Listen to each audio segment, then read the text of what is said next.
ಜೇನು ಕುರುಬ ಮಕ್ಕಳು ದೂರಿ ದೂರಿ ನಂಗ ಕಾಡಿಗೆ ಅರಸಾರು ದೂರಿ ದೂರಿ. ಗಿರಿಜನರ ಬದುಕು ಬವಣೆ, ಆದಿವಾಸಿಗಳ ಸಂಸ್ಕೃತಿ ಸಂಪ್ರದಾಯ, ಆಚಾರ ವಿಚಾರಗಳ ಪ್ರತಿಬಿಂಬ. ಅಂದಿನ ಕಾಲಕ್ಕೂ ಇಂದಿನ ಕಾಲಕ್ಕೂ ಬದಲಾವಣೆಯಾಗುತ್ತಿರುವ ಕಾಡು ಮಕ್ಕಳ ಸಂಸ್ಕೃತಿಯ ಪ್ರಗತಿಯ ಮುನ್ನೋಟವೇ ನಂಗಕಾಡು ನಂಗಜನ. ಸುಖಿಯ ಕುರುಬಾರು ದೂರಿ ದೂರಿ. ತಪ್ಪದೆ ಕೇಳಿ ನಿಮ್ಮ ನೆಚ್ಚಿನ ಜನಧ್ವನಿ ಸಮುದಾಯ ಬಾನುಲಿಯಲ್ಲಿ. ನಂಗ ಕಡವೆ ಜೊತೆ ಕಾಡಾಟ ದೂರಿ ದೂರಿ ನಂಗ ಕಾಡಿಗೆ ಅರಸಾರು ದೂರಿ ದೂರಿ. ಆತ್ಮೀಯ ಜನಧ್ವನಿ ಕೇಳುಗರಿಗೆಲ್ಲ ನಮಸ್ಕಾರ. ನಾನು ನಿಮ್ಮ ಬಾನುಲಿ ಗೆಳೆಯ ಪ್ರಕಾಶ್ ಸರಗೂರು. ಗಿರಿಜನರ ಸಂಸ್ಕೃತಿ ಸಂಪ್ರದಾಯ, ಆಚಾರ ವಿಚಾರ, ಅವರ ಅಭಿವೃದ್ಧಿಯ ಚಿಂತನೆಗಳನ್ನು ಒಳಗೊಂಡ ನಂಗಕಾಡು ನಂಗಜನ ಕಾರ್ಯಕ್ರಮಕ್ಕೆ ಆತ್ಮೀಯವಾದ ಸ್ವಾಗತವನ್ನು ಕೋರುತ್ತಿದ್ದೇನೆ. ಪ್ರಿಯ ಕೇಳುಗರೆ, ಇಂದಿನ ನಮ್ಮ ನಂಗಕಾಡು ನಂಗಜನ ಕಾರ್ಯಕ್ರಮದಲ್ಲಿ ನಾವಿದ್ದೇವೆ ಎಚಡಿಕೋಟೆ ತಾಲೂಕಿನ ಹೊಸಳ್ಳಿ ಆಡಿಯಲ್ಲಿ.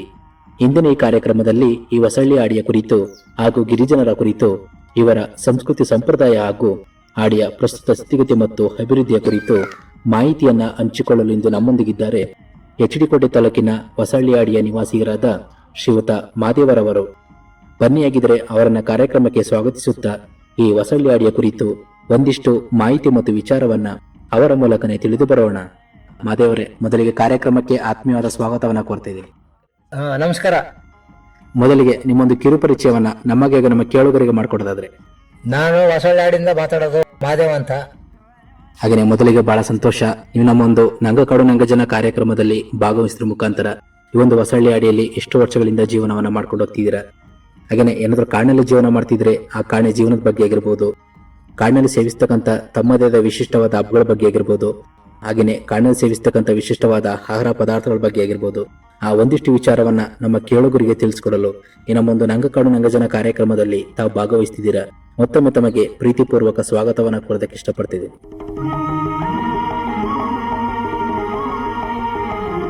ಹಾಗೆ ಎಷ್ಟು ವರ್ಷಗಳಿಂದ ಈ ಒಂದು ಹೊಸಳ್ಳಿ ಆಡಿಯಲ್ಲಿ ಜೀವನವನ್ನ ಮಾಡ್ಕೊಂಡು ಬರ್ತಿದ್ದೀರಾ ಮಾದೇವ್ ಅವರೇ? ಹೇಗಿದೆ ಜೀವನ? ಈಗ ಅಲ್ಲಿಂದ ನಾವು ಇಲ್ಲಿ ಮಾಡಿರೋದು ಒಂದು 35 ವರ್ಷ. ಫಸ್ಟ್ ಗುಂಡ್ರೆಯಲ್ಲಿ ಆಗತ್ತು ನಮ್ಮ ಎತ್ತುಮುತ್ತರ ಕಾಲದಿಂದ ನಾವು ಅಲ್ಲೇ ಜೀವನ 10-50 ವರ್ಷದಿಂದ. ಅಲ್ಲಿಂದ ಫಾರೆಸ್ಟ್ ಇಲಾಖೆಯಲ್ಲಿ ಆಗ ಅವರು ಮುಳುಗಡೆ ಆಗ್ಬೇಕಂತ ವ್ಯವಸ್ಥೆ ಮಾಡಿ ಅಲ್ಲಿಂದ ಮುಳುಗಡೆಯಿಂದ ನಮ್ಮ ಕಾಡು ಜನನ ತಗೊಬಂದು ಊರ್ಗ ಹಾಕಿ ಅಲ್ಲಿಂದ ಅಲ್ಲೇ ಜೀವನ ಕಾಡೊಳಗೆ. ಆಗ ನಾರಿಂದ ಹಿಡಿದು, ಕೊರನೆಯಿಂದ ಹಿಡಿದು, ಸಾಲಿಂದ ಹಿಡಿದು, ಗೆಣಸು, ಗೆಡ್ಡೆ, ತುಪ್ಪ, ಆಗ ಈ ಮಾಂಸ ಮಂಡಿಗಳನ್ನೆಲ್ಲ ನರಿನ ಹಿಡಿದು ತಿಂತಿದಂತೆ ವಸ್ತುಗಳನ್ನೆಲ್ಲ ಆಗ ಉಪಯೋಗಿಸ್ಕೊ ಬತ್ತಿದ್ ನಾವು. ಆಗ ನಮಗೊಂದು ಕಾಯಿಲೆ ಇಲ್ಲ, ಕಸಲಿಲ್ಲ, ಇನ್ನೊಂದಿಲ್ಲ, ಒಂದು ಆಸ್ಪತ್ರೆ ಇಲ್ಲ, ಮತ್ತೊಂದು ಏನೂ ಇಲ್ಲ. ನಾವು ಇಂಥ ಮದ್ದುಗಳನ್ನೆಲ್ಲ ತಿಂದು ಬಂದಾಗ ನಮಗೆ ಯಾವ ರೋಗ ರುಜಿನ ಬತ್ತಿಕ್ಕಿಲ್ಲ. ಅಲ್ಲಿಂದ ಯಾವಾಗ ನಮ್ಮನ್ನು ತಗೊಂಬಂದು ಮುಳುಗಡೆ ಮಾಡಿ ತಗೊಂಬಂದು ಇಲ್ಲಿ ಊರಿಗೆ ಇಟ್ಟಾಗ ಈಗ ಬೇಕಷ್ಟು ಕಾಯಿಲೆಗಳು, ಬೇಕಷ್ಟು ನವಸಿತ್ರೆಗಳೀಗ ಅಂತ್ಯ ವಸ್ತುಗಳೇ ಸಿಕ್ಕಲ್ಲ. ಈಗ ಫಾರೆಸ್ಟ್ ಒಳಗೆ ಈಗ ಕಂಟ್ರೋಲ್ ಆಗಿ ಬರ್ತದೆ. ಕಂಟ್ರೋಲ್ ಆಗಿ ಬರಾಗ ಈ ಇಂಥ ವಸ್ತುಗಳೆಲ್ಲ ಸಿಗ್ತದೆ, ಸಿಕ್ಕಲ್ಲ. ಆಗ ಆರೋಗ್ಯಕ್ಕೆ ಅಲ್ಲಿ ಚೆನ್ನಾಗಿರ್ತೈತಿ. ನೀವು ಎಷ್ಟು ವರ್ಷಗಳಾಯ್ತು ಆಡಿ ಬಂದು? ಈ ಆಡಿಗೆ ಬಂದು ಅಲ್ಲಿ ಒಂದು 10-50 ವರ್ಷ ಅಲ್ಲಿದ್ದು, ಅಲ್ಲಿಂದ ಇಲ್ಲಿಗೆ ಬಂದು ಈಗ ಒಂದು 35-40 ವರ್ಷ ಆಗಿರ್ಬೋದು ಅಲ್ಲಿ. ಅಂದ್ರೆ ತಾವ್ ಹೇಳ್ತಿದಾರ ಈ ಒಂದು ಹೊಸಳ್ಳಿ ಆಡಿಯಲ್ಲಿ 35-40 ವರ್ಷಗಳಿಂದ ಜೀವನ ಸಾಕ್ತಾ ಇರೋದು. ಹೇಗಿದೆ ಜೀವನ? ಈ ಜೀವನ ಏನಿದೆ ಅಂದ್ರೆ ಇದು ಒಂದ್ರಲ್ಲಿ ನಮಗೆ ಸ್ವಲ್ಪ ಕಂಟ್ರೋಲ್. ಯಾವ್ದರಿಂದ ಈ ನಾವು ಈಗ ನಾನು ಹೇಳಿದ್ದೀನಲ್ಲ, ಈ ನಾರ, ಗೆಣಸು, ಗೆಡ್ಡೆ, ಅವು ಜೇನುತುಪ್ಪ ಇಂಥವೆಲ್ಲ ನಮಗೆಲ್ಲ ಕಂಟ್ರೋಲ್ ಆಗಿ ಬಂದಿದ್ದಾರೆ. ಅದರಿಂದ ನಮಗೆ ಸ್ವಲ್ಪ ಕಂಟ್ರೋಲ್. ಇನ್ನು ಬಾಕಿದೆಲ್ಲ ಜೀವನ ಚೆನ್ನಾಗಿದೆ, ಅದೇನು ತೊಂದರೆ ಇಲ್ಲ.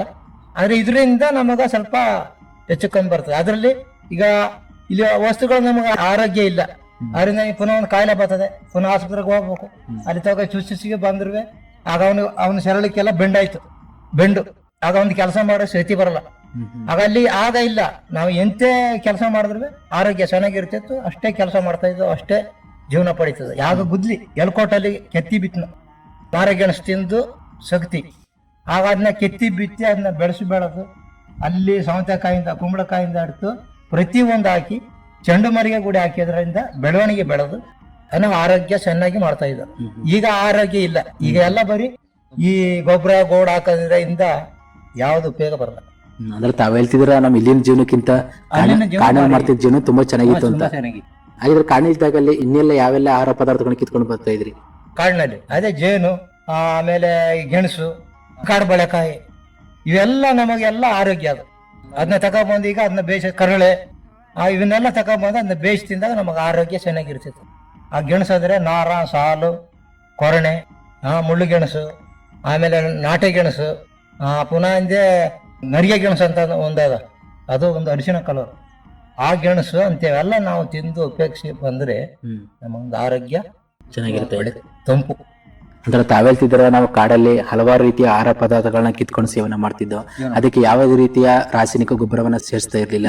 ಇತ್ತೀಚಿನ ದಿನ ನಾವು ಕಾಡು ಬಿಟ್ಟು ಬಂದ ನಂತರ ಇಲ್ಲಿ ಬೆಳೀತಕ್ಕಂಥ ಎಲ್ಲಾ ಆಹಾರ ಪದಾರ್ಥಗಳಿಗೂ ಈ ಒಂದು ರಾಸಾಯನಿಕ ಗೊಬ್ಬರವನ್ನ ಸೇರಿಸೋದ್ರಿಂದ ನಮ್ಮ ಆರೋಗ್ಯ ಹಾಳಾಗ್ತಿದೆ ಅಂತ ಹೇಳ್ತಿದ್ದೀರಾ? ನಿಜ ನಿಜ. ಅದರಿಂದಾನೇ ಎಷ್ಟೋ ಈಗ ಹಳಬರೆಲ್ಲ ಇದ್ರಲ್ಲ ಅವರೆಲ್ಲ ತೀರಿರೋದು ಇದರಿಂದನೇ. ಆಗ ತಗೋಗಿ ಆಸ್ಪತ್ರೆಗೆ ತಗೋಗಿ ಚುಚ್ಚಿದಾಗ ಅಲ್ಲಿ ಅವರು ಶಕ್ತಿ ಕಮ್ಮಿ ಆಯ್ತು. ಆಗ ರಕ್ತ ಎಲ್ಲ ಫುಲ್ ಸುಂಡಕಾಯ್ತು. ಸುಂಡದ ಮೇಲೆ ಆಗ ಎಲ್ಲೆಲ್ಲಿ ಆರೋಗ್ಯ ಬರ್ತದೆ? ಬರಲ್ಲ, ಶಕ್ತಿ ಬರಲ್ಲ. ಈ ನರಗೆ ಏಟು ಕೊಟ್ಟ ಮೇಲೆ ಆಗ ನರ ಅಲ್ಲಿ ಬರ್ತದೆ. ಗೊಬ್ಬರದ ಈಗ ಯಾವ ಆರೋಗ್ಯ, ಈಗ ಒಂದು ಅಕ್ಕಿ ಕೊಡ್ತಾರೆ, ಅಕ್ಕಿ ಅದು ಕರೆಂಟ್ರಿಂದ ಅದು ಬಿಸಿ ಸೂಡಾಗಿರ್ತದೆ. ಆಗ ಎಲ್ಲ ನಾವೇ ಬೆಳೆದು ಒಂದು ಭತ್ತನ ಬೆಳೆದು ಅದನ್ನ ಕುಟ್ಟಿ ಅದನ್ನ ವ್ಯವಸ್ಥೆ ಮಾಡಿ ಅದ್ರ ರಕ್ತಾಂಶ ಎಲ್ಲ ಅದ್ರ ರಸ ಎಲ್ಲ ಫುಲ್ ನಾವೇ ಉಪಯೋಗಿಸ್ತಾ ಇದ್ದೇವೆ. ನಾವು ಕುಟ್ಟಿ ಅದನ್ನ ಅಕ್ಕಿ ಮಾಡಿ ಈ ಕನ್ನೆಲ ಭತ್ತ ಅದನ್ನ ಬೆಳಿತಿದ್ದೇವೆ. ನಾವೇ ಬೆಳೆದು ಅದನ್ನ ಕುಟ್ಟಿ ಅದನ್ನ ಗಂಜಿ ಮಾಡಿ ಕುಡಿದ್ರೆ ಅದ್ರ ರಸಾಂಶನೇ ಬೇರೆ, ಅದ್ರ ಶಕ್ತಿನೇ ಬೇರೆ. ಆಗ ಕಟ್ಟೆ ಭತ್ತ, ಈ ಕಟ್ಟೆ ಇಲ್ವಾ ಅದ್ರದ್ದು ಭತ್ತ, ಅದನ್ನ ತಗೊಬಂದು ಅದನ್ನ ಕುಟ್ಟಿ ಅದನ್ನ ಒಂದು ಇದು ಮಾಡಿದ್ರೆ ಒಳ್ಳೆ ಘಮ ಘಮ ಘಮ ಘಮ ಅಂತಿತ್ತು ಅನ್ನ. ಈಗ ಎಲ್ಲ ಬರೀ ಅದೊಂಥರ ಚಿಪ್ಪೆ ರೀತಿ, ಅದೆಲ್ಲ ಶಕ್ತಿ ಬರಲ್ಲ, ಒಂಥರ ಬೆಂಡು.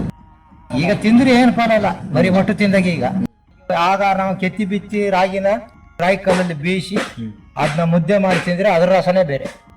ಈಗಿನ ಆಗಿನ ರಾಗನೇ ಬಾರಿ ತೋರ್ಸೋದು, ಅದ್ರ ಶಕ್ತಿ ಬೇರೆ, ಇದ್ರ ಶಕ್ತಿ ಬೇರೆ. ಇದನ್ನೆಲ್ಲ ವ್ಯವಸ್ಥೆ ಮಾಡಿ ರಕ್ತಾಂಶಕ್ಕೆ ಎಲ್ಲ ಒಳ್ಳೆ ಚೆನ್ನಾಗಿರ್ತೈತೆ ಆರೋಗ್ಯ. ಈಗ ಯಾವುದೇ ತಿಂದ್ರೆ ಬೆಂಡು. ತಾವೇಳ್ತವ್ರು ಇವಾಗ ಕಾಡಿಗೆ ಹೋಗಿ ಹಲವಾರು ಆಹಾರ ಪದಾರ್ಥಗಳನ್ನ ಕಿತ್ಕೊಂಡ್ ಬಂದು ಸೇವನೆ ಮಾಡ್ತಿದ್ದಂತ, ಇವಾಗ ಕಾಡು ಒಳಗಡೆ ಹಲವಾರು ಪ್ರಾಣಿಗಳನ್ನ ಕೂಡ ನೀವು ನೋಡಿದ್ದೀರಾ. ಏನಾದ್ರು ಅಕಸ್ಮಾತ್ ಆಗಿ ಈ ರೀತಿ ಆಹಾರ ಪದಾರ್ಥ ಕೇಳೋ ಸಂದರ್ಭದಲ್ಲಿ ಏನಾದ್ರು ಪ್ರಾಣಿಗಳು ಎದುರು ಬಂದಿರೋಂಥ ಸನ್ನಿವೇಶ ನಡೆದಿದ್ದಾವೆ ಹೇಗೆ? ಇಲ್ಲಿ ಪ್ರಾಣಿಗಳು ಬಂದು ಸುಮಾರು ಈಗ ಊರಿಗೇನೆ ಬರ್ತದಲ್ಲ, ಊರಿಗೇನೆ ಬಂದು ಇಲ್ಲಿ ಒಂದೇ ದಿವಸಿಗೆ ಹಾರು ಹೊಡೆದಾಗ ಹುಲಿ ಈಗ ಬರ್ತಾಗಲ್ದೆ. ಹಾಗೆ ನಮ್ಮನ್ನ ಕಂಡ್ರೆ ದೂರಷ್ಟು, ನಾವು ಕಾಡ್ತಿರ್ತಾಗ ನಮ್ಮನ್ನ ಕಂಡ್ರೆ ದೂರಷ್ಟು ಈ ಹುಲಿ, ಕರಡಿ, ಕಿರ್ಪ ಇಂಥವೆಲ್ಲ ಚಿರತೆಗಳೆಲ್ಲ ಕಂಡ್ರಲ್ಲ ಸ್ವಲ್ಪ ದೂರನೇ ಆಗ. ಈಗ ಹಂಗಿಲ್ವಲ್ಲ, ಈಗ ಎಲ್ಲ ರಾಜರಷ್ಟು ಬರ್ತದೆ. ನಮ್ಮೇಲೆ ಬಂದು ನಮ್ಮನ್ನೇ ತಿಂದು ಬಂದದ. ಈಗ ಅಲ್ಲಿ ಕಂಟ್ರೋಲ್ ಆಗಿದೆ ಇಲ್ಲ. ಈಗ ಇವರು ಸರ್ಕಾರ ತಗೊಬಂದು ಎಲ್ಲ ಅವ್ರಿಗೆಲ್ಲ ಇದು ಕೊಟ್ಟು ಅದು ಕೊಳ್ಳಿ ಧೈರ್ಯ. ಆಗ ಇಲ್ಲ, ನಾವು ಒಬ್ಬರೇ ಹೋದ್ರು ಚಿಂತೆ ಇಲ್ಲ. ಯಾವ ಕಾಡ ಹರಿಯಾಣ ಸುತ್ತಿ ಬಂದ್ರೆ ತೊಂದರೆ ಇಲ್ಲ. ನಮ್ಮನ್ನ ಕಂಡಷ್ಟಿಗೆ ದೂರಷ್ಟು ಓಡ್ತಿತ್ತು ಹುಲಿ, ಕಿರುಬ, ಚಿರತೆ, ಆನೆಗಳೆಲ್ಲ ಸ್ವಲ್ಪ ದೂರನೇ. ಈಗೆಲ್ಲ ಯಾವಾಗ ಅವ್ರಿಗೆಲ್ಲ ತಿಂಡಿ ಕೊಡಕ್ಕಾದ್ರು ಆನೆನೀಗ ನೋಡ್ತಾ ಜೊತೆಲೆ ಬರ್ತೈತೆ ತೊಳ್ಕೊಂಡು. ಅಡವಿ ದೇವಿಯ ಕಾಡು ಜನಗಳ ಈ ಹಾಡು ನಾಡಿನ ಜೀವ ತುಂಬಿದೆ. ಅಡವಿ ದೇವಿಯ ಕಾಡು ಜನಗಳ ಈ ಹಾಡು ನಾಡಿನ ಜೀವ ತುಂಬಿದೆ. ಹಾಗೇನೆ ಈ ಆಡಿ ಒಂದು ಪ್ರಸ್ತುತಿ ನೋಡೋದಾದ್ರೆ ಇಲ್ಲಿ ಎಷ್ಟು ಕುಟುಂಬಗಳು ವಾಸ ಮಾಡ್ಕೊಂಡು ಹೋಗ್ತಿದ್ದೀರಾ? 83 ಇತ್ತು, ಈಗ ಒಂದು 120 ಕುಟುಂಬ ಆಗಿರ್ಬೋದು. ಮೊದಲು 83 ಕುಟುಂಬಗಳು ವಾಸ ಮಾಡ್ತಿದ್ರಿ, ಇವಾಗ 123 ಕುಟುಂಬ. ಈಗ 123 ಕುಟುಂಬ ಇದಾಗಿದೆ. ಅಂದ್ರೆ ಯಾವ ಜನಾಂಗದವರು ಸಂಪೂರ್ಣ ವಾಸ ಮಾಡ್ಕೊಂಡು ಹೋಗ್ತಿದ್ದೀರಾ? ನಮ್ಮದು ಇಲ್ಲಿ ಎಲ್ಲ ಬರೀ ನಾವು ಕುರುಬರೆ, ಜನ ಕುರುಬರೆ. ಅದೇ ಒಂದು ಹೊಸಳ್ಳಿ ಅಡಿಯಲ್ಲಿ ಒಟ್ಟು 123 ಕುಟುಂಬಗಳು ವಾಸ ಮಾಡ್ಕೊಂಡು ವಾಸ ಹೋಗ್ತಿದ್ದಾರೆ. ಮಾಡ್ಕೊಂಡು ಅದ್ರಲ್ಲಿ ಸಂಪೂರ್ಣವಾಗಿ ಜೇನು ಕುರುಬರೇ ವಾಸ ಮಾಡ್ಕೊಂಡು ವಾಸ ಮಾಡೋದು, ಬೇರೆ ಯಾರು ಇಲ್ಲ. ಹೋಗ್ತಿದ್ದಾರೆ. ಜೀವನಕ್ಕೆ ಏನೆಲ್ಲ ಕೆಲಸ ಮಾಡ್ಕೊಂಡು ಹೋಗ್ತಿದ್ರಿ ಈ ಅಡಿಯಲ್ಲಿ? ಜೀವನ ಈಗ ತಾನೇ ಕೂಲಿಗೆ ಹೋಗೋರು ಕೂಲಿಗೆ ಹೋಗಿರ್ತದೆ. ಅವ್ರಿಗೆ ಜಮೀನು ಇಲ್ದಿದ್ರೆಲ್ಲ ಕೂಲಿಗೆ ಹೋಯ್ತಾರೆ. ಆಗ ಇನ್ನು ಬಾಕಿ ಇದ್ದವ್ರು ಜಮೀನು ಇರೋರು ಆರಾಮ ಮಾಡ್ತಾರೆ. ಕೆಲವರು ವಯಸ್ಸಪ್ಪಟ್ಟವರೆಲ್ಲ ಮನೇಲಿ ಇರ್ತಾರೆ, ಇಷ್ಟೇ ಕೆಲಸ, ಇನ್ನೇನ್ ಮಾಡ್ತಾರೆ? ಅದು ಹೇಳ್ಬೇಕಂದ್ರೆ ಸಾಮಾನ್ಯವಾಗಿ ಎಲ್ಲರೂ ಕೂಡ ಕೂಲಿಯನ್ನ ಮಾಡ್ಕೊಂಡು ಜೀವನ ಜೀವನ 3/4% ಬರೀ ಕೂಲಿನೇ. ಇನ್ನೊಂದು 1/4% ಏನೋ ಸ್ವಲ್ಪ ಜಮೀನು ಹಿಡಿದಿರ ಅವ್ರಿಗೆ ಸ್ವಲ್ಪ ಜಮೀನು ಮಾಡ್ತಾರೆ.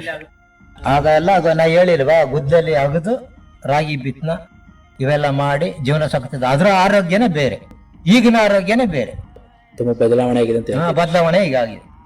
ಹಾಗೆ ಒಂದು ಮಕ್ಕಳ ಶೈಕ್ಷಣಿಕ ಮಟ್ಟ ನೋಡೋದಾದ್ರೆ ಈ ಮಾಡಿಯಲ್ಲಿ ಮಕ್ಕಳೆಲ್ಲ ಶಾಲೆಗೆ ಹೋಗ್ತಿದ್ದೀರಾ, ಒಂದು ಶಿಕ್ಷಣದ ವ್ಯವಸ್ಥೆ ಹೇಗಿದೆ ಈ ಮಾಡಿಯಲ್ಲಿ? ಮಕ್ಕಳೆಲ್ಲ ಇಲ್ಲಿ ಇದೆ ಸ್ಕೂಲಲ್ಲಿ, ವಿವೇಕಾನಂದ ಸ್ಕೂಲಲ್ಲೇ ಎಲ್ಲ ಓದ್ತಾವ್ರೆ. ಇಲ್ಲಿ ಒಂದು ಮಕ್ಕಳು ಅಂತ ಇಲ್ಲ ಇಲ್ಲ, ಎಲ್ಲ ಇಲ್ಲಿ ಸ್ಕೂಲ್ಗೆ ಹೋಗ್ತಾವ್ರೆ.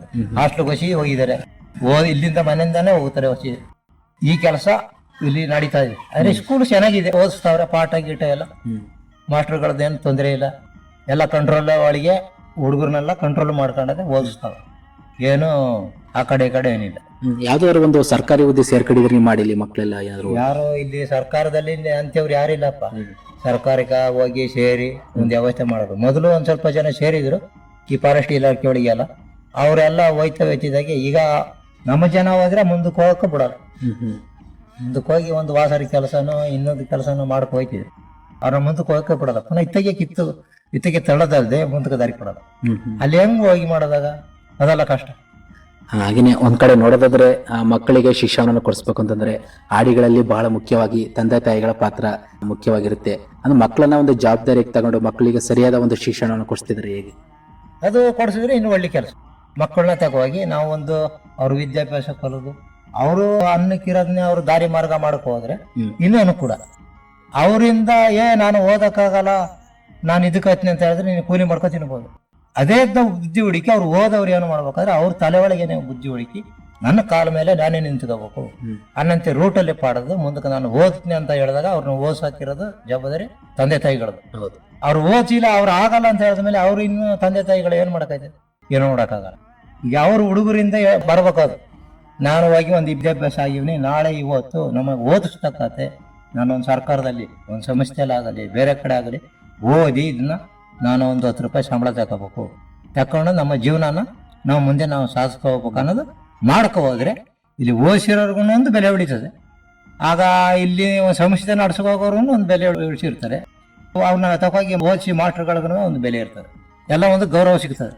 ಅವ್ರು ನೋಡಿ ಬೇರೆ ಮಕ್ಕಳು ಕೂಡ ಓದಂತೆ ಯಾವ ಕಡೆಯಿಂದ ತಗೊಬಂದು ಓದ್ತಾವ್ರೆ. ಇಲ್ಲಿ ಮೈಸೂರು ಆ ಕಡೆ ಕೇರನಗರ ಒಂದು ಜಾಗದಲ್ಲಿ ಅಂತಲ್ಲ, ಎಲ್ಲ ಕಡೆ ಮಕ್ಕಳಾಗ ಓದ್ತಾವ್ರೆ. ಜಾತಿಯಾಗಿ ಓದೋದು ನಾಳೆ ಒಂದು ವಿದ್ಯಾಭ್ಯಾಸ ಭವಿಷ್ಯನ ರೂಪಿಸ್ಕೊಂಡು ಭವಿಷ್ಯನ ವಿದ್ಯಾಭ್ಯಾಸ ನಮ್ಮನ್ನಕ್ಕೆ ನಾವು ಮುಂದೆ ನಿಂತ್ಕೋಬೇಕು ಅನ್ನೋ ರೂಟಲ್ಲಿ ಪಡ್ಕೋಗೋದಿಕ್ಕೆ ಅವರು ಒಂದು ಓದ್ತಾರೆ. ಅದೇ ತರ ನಮ್ಮ ಮಕ್ಕಳನ್ನು ಓದಿದ್ರೆ ಓದಿ ಪುನಃ ಮುಂದೆ ನಿಂತ್ಕೊಂಡಾಗ ಅದೊಂದು ಹೆಸರೊಳಿಕೆ ಬಂದ್ರೆ ಎಲ್ರಿಗೂ ಒಂದು ಗೌರವ ಸಿಗುತ್ತದೆ. ಅದಿಲ್ದಿರ ಎಲ್ಲಿ ಗೌರವ ಸಿಗುತ್ತದೆ ಇಲ್ಲ. ಅದು ನಮ್ಮ ಮಕ್ಕಳಲ್ಲಿ ಬುದ್ಧಿ ಬೇಕು. ಓದ್ತಾರಲ್ಲ, ಓದಿ ಮಕ್ಕಳಲ್ಲಿ ಬುದ್ಧಿ ಬೇಕು. SLC ಓದಾದಾಗ ಇನ್ನು ನಾನು ಓದ್ಬೇಕು ಅನಂತ್ಯ ಭಾವನೆ ಇದ್ದು ಮುಂದೆ ಹೋದ್ರೆ ಅವ್ರ ಕಾಲ ಮೇಲೆ ಅವ್ರ ಅನ್ನಕ್ಕೆ ಅವರೇ ದಾರಿ ಹೊಡಿಕ ಹೋಯ್ತಾರೆ. ಇಲ್ಲ ಅಂದ್ರೆ ಇಲ್ಲ. ನಾವು ಆದಷ್ಟು ಪ್ರಯತ್ನ ಪಡ್ತೀವಿ, ಓದ್ಯಪ್ಪ ಇನ್ನೊಬ್ಬರಾಗೆ ನೋಡಿ ಇನ್ನು ಬಾಕಿ ಹುಡುಗರೆಲ್ಲ ಹೆಂಗ್ ಹೋಗಿ ಒಂದು ಕೆಲಸ ತಗೊಂಡದೆ ಒಂದು ಅವ್ರ ಅನ್ನಕ್ಕೆ ಇರೋ ದಾರಿ ಮಾಡ್ಕೊಯ್ತಾರೆ. ಅದೇ ರೀತಿ ನೀವು ನಿಂತ್ಕೊಂಡು ಒಂದು ವ್ಯವಸ್ಥೆ ಮಾಡ್ಕೊಂಡು ನಿಮ್ಮ ಅನ್ನಕ್ಕಿರೋದು ನೀವು ದಾರಿ ಮಾಡ್ಕೊ ಹೋಗಿ ಅಂತ ನಾವು ಬಾಯಿ ಪಡೆದು ಹೇಳಿರ್ತೀವಿ. ಅವರು ಅತ್ಯವಶ್ಯ ನಾವು ಏನು ಹೇಳಕ್ಕ. ಹಾಗೆ ಇಂದಿನ ಕಾಲದಲ್ಲಿ ಆರೋಗ್ಯ ಸಮಸ್ಯೆ ಅಂತ ಬಂದಾಗ ಅದಕ್ಕೆ ಯಾವ ರೀತಿ ಚಿಕಿತ್ಸೆನ ಪಡ್ಕೊಂಡು ಹೋಗ್ತಿದ್ರಿ ಮಾದೇವರವರು? ಆಗ ಹಿಂದಿನ ಕಾಲದಲ್ಲಿ ಅಂದ್ರೆ ನಾವು ಇಷ್ಟೆಲ್ಲ ಮಾಡಿ ಆಗ ಕೂಲಿ ಕಮ್ಮಿ ಆದ್ರೆ ಆಗ 1 ಆಣೆ 2 ಆಣೆ ಇಷ್ಟೇ. ಆಗ ದೊಡ್ಡ ದುಡ್ಡು ಇಲ್ಲ. ಈಗ 100 ರೂಪಾಯಿ ಇರೋದೇ ಅದು ಆಗ ಕೋಟಿ. 1 ಆಣೆ 2 ಆಣೆ 2 ಪೈಸಾ 10 ಪೈಸಾ ಎಲ್ಲ ಬಂತಲ್ಲ, ಅದಲ್ಲ 100 ರೂಪಾಯಿ ಸಿಕ್ಕಿದ್ರೆ ಅದೇ 1 ಕೋಟಿ ಹಣ. ಆಗ 1 ಕೋಟಿ ಅದು ಇದೇ ಇದ್ರೆ ಎಷ್ಟೋ ಜೀವನ ಸಾಕ್ಬೇಕು. ಈಗ ಸಿಕ್ಕ ಕೂಲಿ ಈಗ 600 700 800 ಗಂಟೆ ಕೂಲಿ. ಆ ಕೂಲಿ ಆಗಿಲ್ವಲ್ಲ, ಆಗ ಇದ್ದಿದ್ರೆ ಹಳಬರೆಲ್ಲ ಎಷ್ಟೋ ಮುಂದುವರೆದು ಬಿಡೋರು. ಈಗಿನ ಇದರಲ್ಲಿ ಕವಿಗಾಲ ಬಂದು ಈ ಸ್ವಾಮಿ ಶನಿ ಮಹಾತ್ಮ ಎಲ್ಲ ಬಂದು ಸೇರಿದ್ರಿಂದ ಇತ್ತೇ ಕೂಲಿ ಜಾಸ್ತಿ ಆಗೋದು.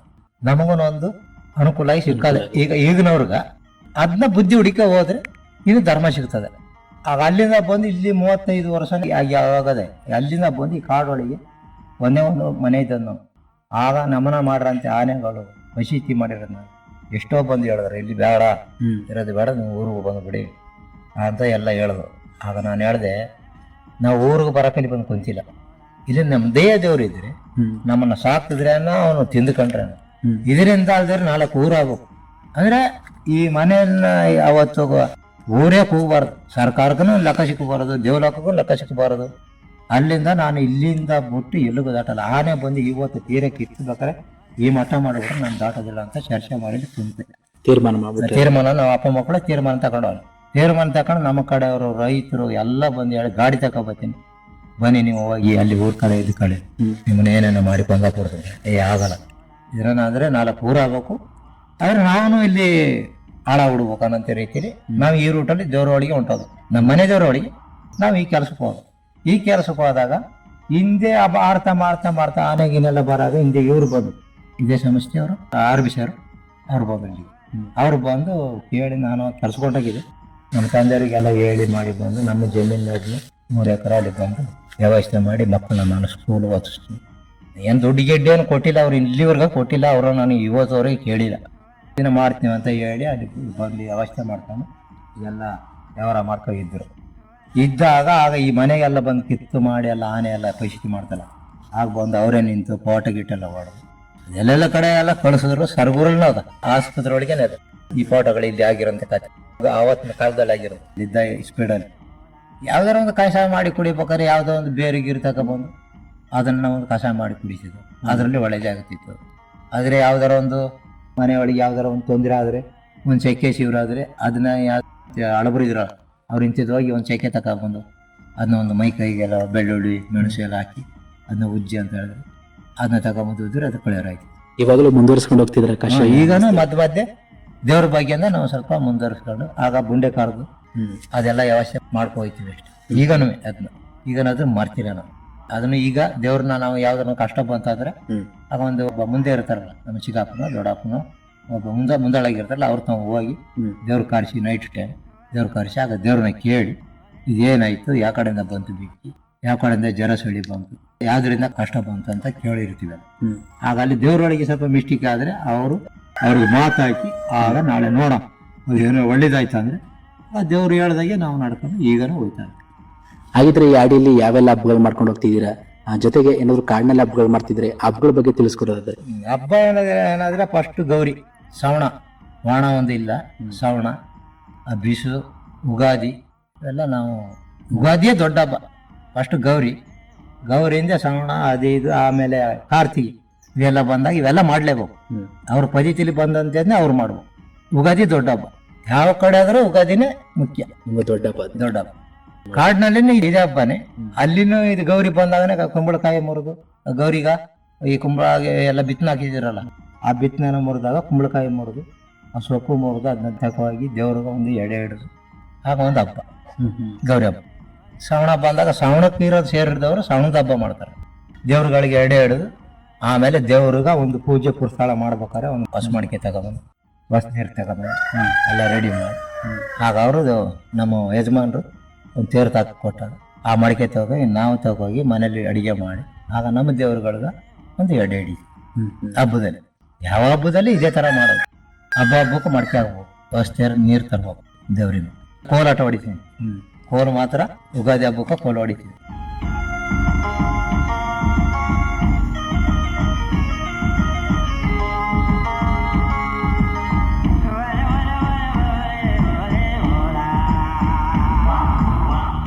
ಈ ಇದರಿಂದ ನಾವು ಗೌರಿ ಇದು ಬಂತ ಅಂದಾಗ ಯುಗಾದಿ ಹಬ್ಬ ಬಂದ ಮೇಲೆ ಬಿಸು ಬರೋವರ ಗಂಟ ನಾವು ಕೋಲ್ ನಡೆಸೋಕೇನೇ ಇಲ್ಲ. ಆಗ ಈ ದೇವ್ರ ಹಬ್ಬಕ್ಕೆ ಬಂದಾಗ ನಾವು ಮರ ಕೊಳಲು ಹಾಕೊಂಡಾಗ ಕುಣಿತೀವಿ ದೇವ್ರ ಹಬ್ಬಕ್ಕೆ. ಅದೊಂದು ಬಿಟ್ಟ ಮೇಲೆ ಇದೊಂದು 2 ಕೆಲಸ ಮಾಮೂಲು. ಮರ ಕೊಳಲು ಅದು ಒಂದು, ಆಮೇಲೆ ಈ ಯುಗಾದಿಗ ಕೋಲಾಟ, ಇಷ್ಟು ಕೆಲಸ ಮಾತ್ರ ಮಾಮೂಲು ಹಿರಕರ ಕಾಲದಿಂದ ನಡ್ಕೊಂಡ್ ಬಂದಿರೋದು. ಹಾಗೇನೆ ಒಂದು ಹೊಸಳ್ಳಿ ಆಡಿಗೆ ಸರ್ಕಾರದಿಂದ ಮೂಲಭೂತ ಸೌಕರ್ಯಗಳು ಸಿಗ್ತಿದಾವೆ ಈಗ ಒಂದ್ ಸ್ವಲ್ಪ ಬಂದವೆ ಮನೆಗಳೆಲ್ಲ. ಈಗ ಸ್ವಲ್ಪ ಸರ್ಕಾರದಿಂದ ಹೊಸ ಮನೆ ಕಟ್ಕೊಟ್ಟವ್ರೆ, ಕಟ್ಟಿ ಒಂದು 7 ಅಡಿ ಗೋಡೆ ಅಳ್ತದೆ, ಅದಕ್ಕೆ ಪುನಃ ಬಿಲ್ ಆಗಿಲ್ಲ. ಹಾಗೆ ಎಲ್ಲ ಸುಮಾರು ಒಂದು ಎಲ್ಲ ಮನೆಗಳು ಇದೇ ತರ ಅರ್ಧಕ್ಕಾಗಿ ನಿಂತು ಬಿಟ್ಟವು. ಪುನಃ ಆ ಕಡೆಯಿಂದ ಪುನಃ ಬಿಲ್ ಬಂದು ವ್ಯವಸ್ಥೆ ಆಗಿಲ್ಲ, ಇಷ್ಟು ಗಂಟ ಆಗಿಲ್ಲ. 1 ವರ್ಷ ಆಯ್ತು ಕಟ್ಟಿ ನಿಂತಿರು ನೋಡವಿ ಎಲ್ಲ ಕಟ್ಟಿ 1 ವರ್ಷ ಆಯ್ತು. ಇನ್ನು ಬಿಲ್ಲುನೇ ಈ ಕಡೆ ವಾಪಸ್ ಬಂದಿಲ್ಲ ಸರ್ಕಾರದಿಂದ. ಅಷ್ಟು ಬರಂತ ಬಂದು ಬೇಸ್ಮೆಂಟ್ ಅಳಿಸಿದ್ರು, 7 ಅಡಿ ಗೋಡೆ ಎತ್ತಿ ಬಿಲ್ ಕೊಡ್ತೀವಿ ಅಂತ ಹೇಳಿದ್ರೆ ಅದು ಇನ್ನಾಗೀತ ಬಂದಿಲ್ಲ. ಬಂದ್ರೆ ಯಾವ್ದಾರೊಂದು ಮಾಡ್ಬೋದು. ಮುಂದೆನೆ ಯಾವ ಸದ್ಯ ಇಲ್ಲ, ಅದು ಏನ್ ಮಾಡ್ಬೇಕು ಅನ್ನೋದು ಅದು ಸರ್ಕಾರನೇ ತಿಳಿದು ಸರ್ಕಾರದಿಂದಾನೇ ಅವರು ಒತ್ತಾಯ ಮಾಡಿ ಕೊಟ್ರೆ ಅದು ನಮಗೊಂದು ಬಡವರಿಗೂ ಒಂದು ಅನುಕೂಲ ಇರ್ತದೆ. ಹಾಗೆ ಸರ್ಕಾರದಿಂದ ಯಾವೆಲ್ಲ ಹಕ್ಕುಪತ್ರಗಳು ಸಿಕ್ಕಿದಾವೆ ನಿಮ್ಗೆ, ಅದ್ರ ಬಗ್ಗೆ ತಿಳಿಸ್ಕೊಡೋದಾದ್ರೆ? ಹಕ್ಕುಪತ್ರ ಸಿಕ್ಕಿರೋದಂದ್ರೆ ಈಗ ಫಸ್ಟ್ ಹಳಬರು ಇದ್ದಾಗ ಅವ್ರಿಗೆ 3 ಎಕರೆ ಸಿಕ್ಕಿರೋದಕ್ಕೆ ಸಾಗುವಳಿ ಪಠ್ಯಪಾಣಿ ಎಲ್ಲ ಕೊಟ್ಟವ್ರೆ. 2.5 ಎಕರೆ ಸಿಕ್ಕಿರೋರ್ಗೆ 2.5 ಎಕರೆಗೆ ಸಾಗುವಳಿ ಪಠ್ಯಪಾಣಿ ಕೊಟ್ಟದೆ. ಇನ್ನು ಬಾಕಿ ಕೆಲವು ಜನಕ್ಕೆ ಸಾಗುವಳಿ ಆಗಿಲ್ಲ, ಎಲ್ಲ ಬರೋ ಇದರಲ್ಲಿ ಜೀವನ ಸಾಕೊಂಡು ಹೋಯ್ತಾವ್ರೆ. ಕೆಲವು ಜನಕ್ಕೆ ಕೊಟ್ಟಿರೋದು ಅವ್ರಿಗೆ ಹಕ್ಕುಪತ್ರ ಅದ. ಈ ಥರದಲ್ಲಿ ಅವ್ರ ಜೀವನ ಸಾಕೊಂಡದೆ ಹೋಯ್ತಾರೆ. ಇಲ್ಲಿ ಒಂದು ಸರ್ವೆ ಆಗಿಲ್ಲ, ಸರ್ವೆ ಆ ಕಾಲದಿಂದನೇ ಸರ್ವೆ ಆಗಿಲ್ಲ ಇಲ್ಲಿ. ಅದು ಎಲ್ಲ ಇದು ಸರ್ಕಾರ ನಿಂತು ಒಂದು ಸರ್ವೆ ಮಾಡಿ ಇಷ್ಟಿಷ್ಟು ಅನ್ನೋದು ಒಂದು ಬಿಗಿ ಮಾಡಿ ಕೊಟ್ಟಾಗ ಅವ್ರಿಗೊಂದು ಬಲ ಇರ್ತದೆ. ಇದು ಇಲ್ಲ, ಅವ್ರವ್ರ ಇದರಲ್ಲಿ ಅವ್ರವರೇ ಮಾಡ್ಕೊಳ್ಳೋದು. ಅಲ್ಲಿ ಒಂದಿಷ್ಟಾಗಲ್ಲ ಮಾಡ್ಕೊಳ್ಳೋದು, ಇಲ್ಲಿ ಒಂದಿಷ್ಟಾಗಲ್ಲ ಮಾಡ್ಕೊಳ್ಳೋದು. ನಾವು ಒಂದಷ್ಟೆಲ್ಲ ಮಾಡ್ಕೊಳ್ಳೋದು ಹಿಂಗೆ ಮಾಡ್ಕೋವಾಗ ನಾಳೆ ಮಕ್ಕಳು ಬಹುಸುತ್ತ ನಾಳೆ ನಾನು ಸೇರ್ಬೇಕು ಇನ್ನೇನು ಸೇರ್ಬೇಕು ಅನ್ನೋದು ಆಗ ಅವ್ರವರೇ ಕಸಾಟ. ಅದಕ್ಕೆ ಈ ಸರ್ಕಾರ ನಿಂತು ಬಂದು ಸರಿಯಾಗಿರಿ ಎಲ್ಲ ಮಾಡಿ ಒಂದು ವ್ಯವಸ್ಥೆ ಮಾಡಿ ಕೊಟ್ಟಾಗ ಇನ್ನು ಬಾಕಿ ಕೆಲವು ಜನ ಹಾಗೆ ಖಾಲಿ ಜನಕ ಬೇರೆ ಎಲ್ಲರೂ ಜಾಗ ಈಗ ಸಿಕ್ಕಿದ್ರೆ ಒಂದು ಸರ್ಕಾರದಿಂದ ಕತ್ತಗೋಗಿ ಅವ್ರನ್ನ ಒಂದು ಮುಂದರ್ಸಂತ ರೀತಿ ಎಲ್ಲ ಸರ್ಕಾರದಿಂದ ತಾನೇ ಒತ್ತಾಯ ಮಾಡ್ಬೇಕು. ಅದ್ ನಾವು ಪಡೆಯಕ್ಕಾದ ಆಗಲ್ಲ. ಇದನ್ನೆಲ್ಲ ವ್ಯವಹಾರ ಮಾಡ್ಕೊಟ್ರೆ ಅದನ್ನು ನಮಗನ ಒಂದು ಅನುಕೂಲ ಸಿಗ್ತದೆ ಅಂತ ಜೀವನ ನಡೆಸ್ಕೊ ಹೋಗ್ಬೋದು. ಈ ಕಾಡು ಒಳಗೆ ಈಗ ಟ್ರಂಚಿಂದ ಆ ಕಡೆ ಇತ್ತು, ಅದು ಇಲ್ಲಿ ವಿವೇಕಾನಂದ ಬಂದಾಗ ಅದು ಒಂದ್ಸರಿ ಇವರು ಮಿನಿಸ್ಟರ್ ಬಂದಿರು ದೇವೇಗೌಡರು ಬಂದಾಗ ಅರಣ್ಯ ಒಳಗಡೆನೆ ಅದೇ ಅದು ರವಣಿ ಜಾಗ ಇದೇ. ಈ ಟ್ರಂಚ್ ಇದೆಯಲ್ಲ, ಟ್ರಂಚ್ ಪಕ್ಕನೇ ಹೋಗಿ ಅಲ್ಲಿ ಒಂದು ಮಧ್ಯೆ ಒಂದು ಇದು ರೋಡ್ ಇದೆ. ಆ ರೋಡಿಂದ ಈ ಕಡೆಗೆ ಇರೋದೆಲ್ಲ ಫುಲ್ ಬರೀ ರವಣಿ ಸೇರಿರೋದು. ಅದನ್ನ ಅವರು ವಿವೇಕಾನಂದ ನಿಂತ್ಕೊಂಡದ್ದು ಇದನ್ನ ವ್ಯವಸ್ಥೆ ಮಾಡಿ ದೇವೇಗೌಡರ ಜೊತೆಲಿ ಹೇಳಿ ವ್ಯವಸ್ಥೆ ಮಾಡಿದ್ರು. ಅದನ್ನ ಇನ್ನೇಕಪ್ಪ ಸದ್ಯ ಇಲ್ಲ. ಅವೆಲ್ಲ ಮಾಡ್ಕೊಟ್ರೆ ಕೆಲವು ಜನ ಬಾಕಿ ಇರೋ ಜನಕಾರ ಒಂದು ಅಷ್ಟಾಗಲ್ಲ ವ್ಯವಸ್ಥೆ ಮಾಡಿ ಕುಂತು ಜೀವನ ಸಾಕಾರ ಆಯ್ತದೆ. ಹಾಗೇನೆ ಈ ಆಡಿಲಿ ವಾಸ ಮಾಡ್ತಿರ್ಬೇಕಾದ್ರೆ ಯಾವ್ದಾದ್ರು ಕಾಡು ಪ್ರಾಣಿಗಳು ನಿಮ್ಮ ಆಡಿ ಒಳಗೆ ಪ್ರವೇಶ ಮಾಡಿದ್ದುಂಟ? ಇವಾಗಲೂ ಕೂಡ ಏನಾದ್ರು ಈ ಆಡಿಯಲ್ಲಿ ಬರ್ತಾ ಇದಾವ ಪ್ರಾಣಿಗಳ ಒಳಗಡೆ? ಹೇಗೆ ಒಳಗಡೆ ಯಾವ್ದು ಬಂದಿಲ್ಲ. ಯಾಕಂದ್ರೆ ಅಪ್ಪಿತಪ್ಪಿ ಯಾವ್ದಾರ ಒಂದು ಬರ್ತಾವ. ಅದ್ರ ಒಳಗಡೆ ಮಾತ್ರ ಯಾವ ಪ್ರಾಣಿ ಆದ್ರೂ ಆ ಕಡೆ ಒಳಗಡೆ ಟ್ರಂಚಿಂದ ಆ ಕಡೆ ಹೋದಾಗ ಬಿಡಕ್ಕಾಗಲ್ಲ. ಅವರು ಫಾರೆಸ್ಟ್ನವ್ರು ಏನ್ ಹೇಳ್ತಾ ಇದಾರೆ, ನೀವು ಒಳಗಡೆ ಬಿಡಬೇಡಿ, ನಾಳೆ ಒಂದು ಹುಲಿ ಬರ್ತದೆ, ಇನ್ನೊಂದು ಬರ್ತದೆ, ನೀವು ಆಡೋಳಿಗೆ ಬಂದು ನೀವು ಏನಾರು ಆದ್ರೆ ಕಂಡ ತಕ್ಷಣ ನಮ್ಗೆ ಫೋಟೋ ಕಳಿಸಿ ಅಂತ ಒಂದು ಮಾಹಿತಿ ಕೊಟ್ಟಿದ್ದಾರೆ. ಬಂದು ಅಲ್ಲಿಂದ ಈ ಕಡೆಗೆ ಒಳಗಡೆ ಯಾವ್ದು ಬಂದ್ರೆ ಯಾವ್ದಾರ ಮಧ್ಯಕ್ಕೆ ಒಂದ್ಸರಿ ಸಿರ್ತೆ ಪರ್ತೆ ಬಂದು ಹೋಯ್ತಾರೆ. ತೊಂದರೆ ಒಳಗೆ ಕೊಟ್ಟಿಲ್ಲ. ಆಡಿಗಿಡು ದನಗಿನ ಕಂಡ್ರೆ ಮಾತ್ರ ಬೀಳ್ತಾವ. ಮತ್ತೆ ಮನುಷ್ಯರಿಗಾಗಿ ಇಲ್ಲಿ ಬಿದ್ದಿಲ್ಲ. ಬೇಗರ ಒಳಗೆ ಮಾತ್ರ ಅವನು ಹೋಗಿ ಸೌದಿಗೆ ಹೋಗಿ ಅವ ಸಿಕ್ಕೊಂಡು ಅವನ ಒಂದು ಹುಲಿ ಹೊಡೆದ. ಬಹಳ ಸಂತೋಷ ಮಾದೇವ್ ಅವರೇ. ಇಷ್ಟೊತ್ತು ನಮ್ಮ ಒಂದು ನಂಗಕಾಡು ನಂಗಜನ ಕಾರ್ಯಕ್ರಮದಲ್ಲಿ ತಾವು ಭಾಗವಹಿಸಿ ತಮ್ಮ ಒಂದು ಹೊಸಳ್ಳಿ ಆಡಿಯ ಕುರಿತು ಹಾಗೂ ಗಿರಿಜನರ ಕುರಿತು ಹಾಗೇನೆ ಹಲವಾರು ವರ್ಷಗಳಿಂದ ಈ ಕಾಡಿನಲ್ಲಿ ಜೀವನವನ್ನ ಮಾಡ್ಕೊಂಡು ಹೋಗ್ತಿದ್ರಿ. ಆ ಕಾಡಿನ ಜೀವನದ ಬಗ್ಗೆ, ಕಾಡಿನಲ್ಲಿ ಸೇವಿಸ್ತಕ್ಕಂಥ ತಮ್ಮದೇ ಆದ ವಿಶಿಷ್ಟವಾದ ಆಹಾರ ಪದಾರ್ಥಗಳ ಬಗ್ಗೆ, ಇಲ್ಲಿರುವಂತಹ ಕೆಲವೊಂದು ಮೂಲಭೂತ ಸೌಕರ್ಯಗಳ ಸಮಸ್ಯೆಗಳ ಬಗ್ಗೆ ಒಂದಿಷ್ಟು ವಿಚಾರವನ್ನ ನಮ್ಮ ಕೇಳುಗರಿಗೆ ತಿಳಿಸಿಕೊಟ್ಟಿದ್ದಕ್ಕೆ ತಮಗೆ ಧನ್ಯವಾದ ಹೇಳ್ತಾ ಈ ಕಾರ್ಯಕ್ರಮವನ್ನು ಇಲ್ಲಿಗೆ ಮುಕ್ತಾಯ ಮಾಡ್ತಾ ಇದ್ದೀನಿ. ಆಯ್ತು, ನಮಸ್ಕಾರ.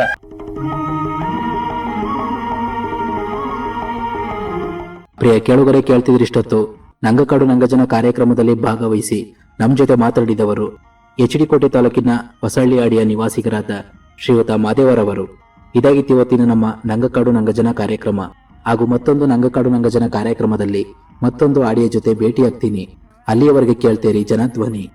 ಇದು ನಿಮ್ಮ ನೆಚ್ಚಿನ ಹಾಗೂ ಮೈಸೂರಿನ ಮೊಟ್ಟ ಮೊದಲ ಸಮುದಾಯ ಬಾನುಲಿ ಕೇಂದ್ರ 90.8 ಕಂಪನಾಂಕದಲ್ಲಿ ಸರಗೂರಿನಿಂದ ಪ್ರಸಾರವಾಗುತ್ತಿದೆ. ನಮಸ್ಕಾರ.